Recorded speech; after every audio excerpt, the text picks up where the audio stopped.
সুনীল গঙ্গোপাধ্যায়ের কবিতা কবির মৃত্যু। দুজন খসখসে সবুজ উর্দি পরা সিপাহী কবিকে নিয়ে গেল টানতে টানতে। কবি প্রশ্ন করলেন, আমার হাতে শিকল বেঁধেছ কেন? সিপাহী দুজন উত্তর দিল না। সিপাহী দুজনেরই জিভ কাটা, অস্ফুট গোধূলি আলোয় তাদের পায়ে ভারী বুটের শব্দ, তাদের মুখে কঠোর বিষণ্ণতা, তাদের চোখে বিজ্ঞাপনের আলোর লাল আভা। মেটে রঙের রাস্তা চলে গেছে পুকুরের পাড় দিয়ে, ফ্লোরেসেন্ট বাঁশ ঝাড় ঘুরে। ফসল কাটা মাঠে এখন সদ্যকৃত বদ্ধভূমি। সেখানে আরো 4 জন সিপাহী রাইফেল হাতে প্রস্তুত। তাদের ঘিরে হাজার হাজার নারী ও পুরুষ। কেউ এসেছে বহুদূরের অরহর ক্ষেত থেকে পায়ে হেঁটে, কেউ এসেছে পাটকলে ছুটির বাঁশি আগে বাজিয়ে, কেউ এসেছে ঘড়ির দোকানের ঝাঁপ ফেলে, কেউ এসেছে ক্যামেরায় নতুন ফিল্ম ভরে, কেউ এসেছে অন্ধের লাঠি ছুঁয়ে ছুঁয়ে জননী শিশুকে বাড়িতে রেখে আসেনি। যুবক এনেছে তার যুবতীকে, বৃদ্ধ ধরে আছে বৃদ্ধতরর কাঁধ। সবাই এসেছে এখন কবির হত্যার দৃশ্য প্রত্যক্ষ করতে। খুঁটির সঙ্গে বাঁধা হলো কবিকে।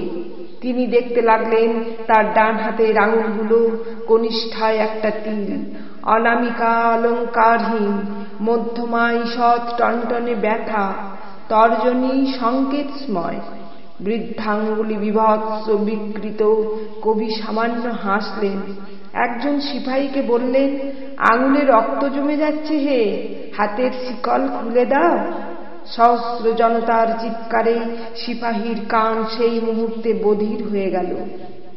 জনতার মধ্যে থেকে একজন বৈজ্ঞানিক বললেন একজন কসাইকে, পৃথিবীতে মানুষ যত বাড়ছে ততই মুরগি কমে যাচ্ছে।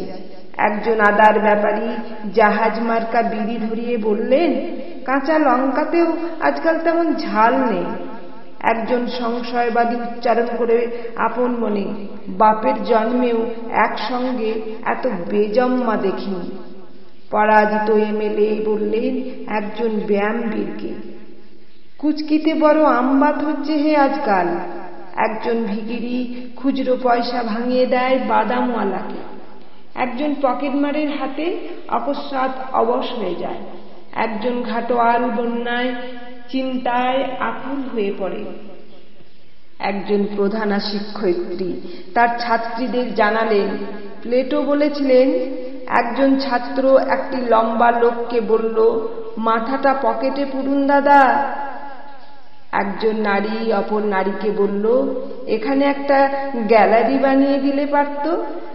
একজন চাষি একজন জনমজুরকে পরামর্শ দেয়, বউটার মুখে ফলিঢল ঢেলে দিতে পারো না। একজন মানুষ আর একজন মানুষকে বলে, রক্তপাত ছাড়া পৃথিবী উর্বর হবে না। তবু একজন সমস্বরে চেঁচিয়ে উঠল, এ তো ভুল লোককে এনেছে, ভুল মানুষ, ভুল মানুষ।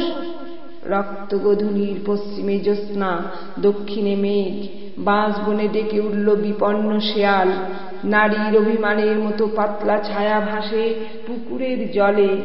ঝুমঝুমির মতন একটা বকুল গাছের কয়েকশো পাখির ডাক। কবিতার হাতের আঙুল থেকে চোখ তুলে তাকালেন জনতার কেন্দ্রবিন্দুতে।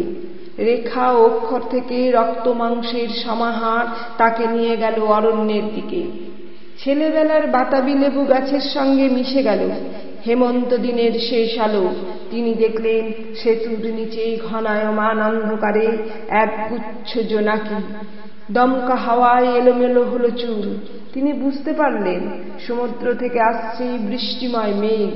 তিনি বৃষ্টির জন্য চোখ তুলে আবার দেখতে পেলেন অরণ্য, অরণ্যের প্রতিটি বৃক্ষের স্বাধীনতা। গাব গাছ বেয়ে মন্থর ভাবে নেমে এলো একটি তক্ষক। ঠিক ঘড়ির মতো সে শতবার ডাকল। সঙ্গে সঙ্গে 6 রিপুর মতন 6 জন বোবা কালা সিপাহী উঁচিয়ে ধরল রাইফেল, যেন মাঝখানে রয়েছে একজন ছেলে ধরা। এমন ভাবে জনতা ক্ষুব্ধস্বরে চেঁচিয়ে উঠল, ইনকিলাব জিন্দাবাদ। কবির শত পবিত্র ঠোঁট নড়ে উঠল। তিনি অস্ফুট হিষ্ণতায় বললেন, বিপ্লব দীর্ঘজীবী হোক, মানুষের মুক্তি আসুক, আমার শিকল খুলে দাও। কবি অত মানুষের মুখের দিকে চেয়ে খুঁজলেন একটি মানুষ, নারীদের মুখের দিকে চেয়ে খুঁজলেন একটি নারী। তিনি দুজনকেই পেয়ে বললেন। কবি আমার উদ্দেশ্যে মনে মনে বললেন, বিপ্লব দীর্ঘজীবী হোক, মিলিত মানুষ ও প্রত্যেক মানুষের নিজস্ব বিপ্লব। প্রথম গুলিটি তার কানের পাশ দিয়ে বেরিয়ে গেল, যেমন যায়। কবি নিঃশব্দে হাসলেন। দ্বিতীয় গুলিতেই তার বুক ফুটে হয়ে গেল। কবি তবু অপরাজিতের মতন হাসলেন, হা হা শব্দে। তৃতীয় গুলি ভেদ করে গেল তার কণ্ঠ। কবি শান্তভাবে বললেন, আমি মরব না। মিথ্যে কথা, কবিরা সব সময় শত্রুদ্রষ্টা হয় না। চতুর্থ গুলিতে বিদীর্ণ হয়ে গেল তার কপাল। পঞ্চম গুলিতে মরমর করে উঠল কাঠের খুঁটি। ষষ্ঠ গুলিতে কবির বুকের উপর রাখা ডান হাত ছিন্ন ভিন্ন হয়ে উড়ে গেল। কবি হুমড়ি খেয়ে পড়তে লাগলো মাটিতে। জনতা ছুটে এলো কবির রক্ত গায়ে মাথায় মাখতে। কবি কোনো উল্লাস ধ্বনি বা হাহাকার কিছুই শুনতে পেলেন না। কবির রক্ত, ঘিলু, মজ্জা মাটিতে ছিটকে পড়া মাত্রই আকাশ থেকে বৃষ্টি নামল দারুণ তোড়ে। শেষ নিঃশ্বাস পড়ার আগে কবির ঠোঁট একবার নড়ে উঠল। কি উঠল? কেউ সেদিকে ভ্রুক্ষেপ করেনি। আসলে কবির শেষ মুহূর্তটি মোটামুটি আনন্দেই কাটল। মাটিতে পড়ে থাকা ছিন্ন হাতের দিকে তাকিয়ে তিনি বলতে চাইলেন, বলেছিলুম কিনা আমার হাত শিকলে বাঁধা থাকবে না।